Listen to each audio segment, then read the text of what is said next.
They said she was gone. Gone without a trace, gone without a body, gone without answers, until the forest gave something back. Not evidence, not closure, but a sighting. A woman, standing between the trees, perfectly still, watching. And when her name was called, she smiled. At first, people wanted to believe. They needed to believe. Because the figure in the photograph looked like Evelyn Marlowe. The same posture, the same elegance, the same unmistakable presence. But something wasn't right. Not in the way she stood, not in the way she faced the camera, but in the way she existed.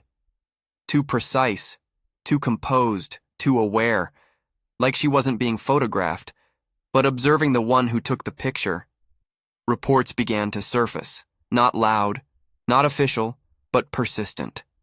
A woman seen at the edge of the forest, always alone, always still, always watching.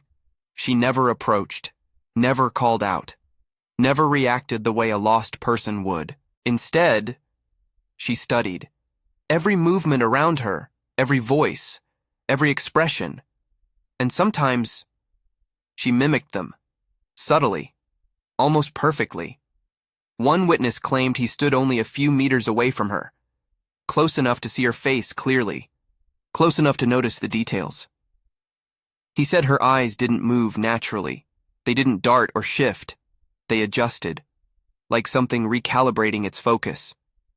He tried to speak to her, tried to help, but before he could finish his sentence, she repeated the first words he had said, perfectly.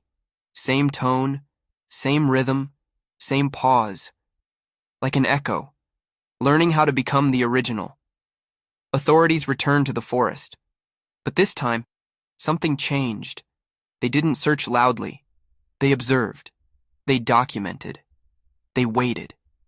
Because the pattern was becoming clear. This wasn't something hiding. It was something studying. And more importantly, something improving. A surveillance device captured a brief audio anomaly. At first only wind, then silence. Then, a voice, soft, measured, carefully formed, Evelyn's voice, but slower, deliberate, as if each word had to be chosen, constructed. We are learning. The recording cut abruptly after that. No footsteps, no movement, just silence again. Frame-by-frame analysis of the footage revealed something subtle, moments where her expression broke, tiny fractures in the perfection, a flicker of something human, fear, confusion, recognition.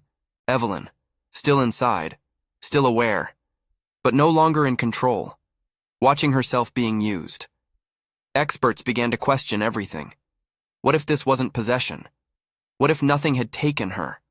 What if something had simply learned her, observed her patterns, her movements, her voice, her reactions, until it could replicate them, not perfectly, but close enough to pass. The last confirmed sighting didn't happen among the trees. It happened closer to the city, near a quiet road, at dusk. She stood near the edge of the pavement, watching people pass. No fear, no urgency, no confusion, just observation. And then, she stepped forward, not toward anyone, but toward everything. Evelyn Marlowe disappeared. That part is undeniable. But something else walked out of that forest, something patient, something precise, something that learned from her until it no longer needed her. If it looks like her, if it speaks like her, if it moves like her, then how would anyone know the difference? And maybe that's the point. Because the most unsettling part of all is not what happened to Evelyn. It's what happens next. Some say she was found.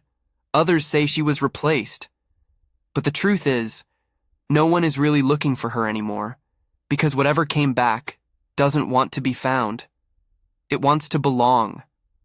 What do you believe? Did Evelyn survive inside it? Or is she completely gone? Share your theory in the comments, and if you're drawn to stories where mystery feels too real, like subscribe and join us on Rise from Tears, because some stories don't end when they're found. They begin when they return.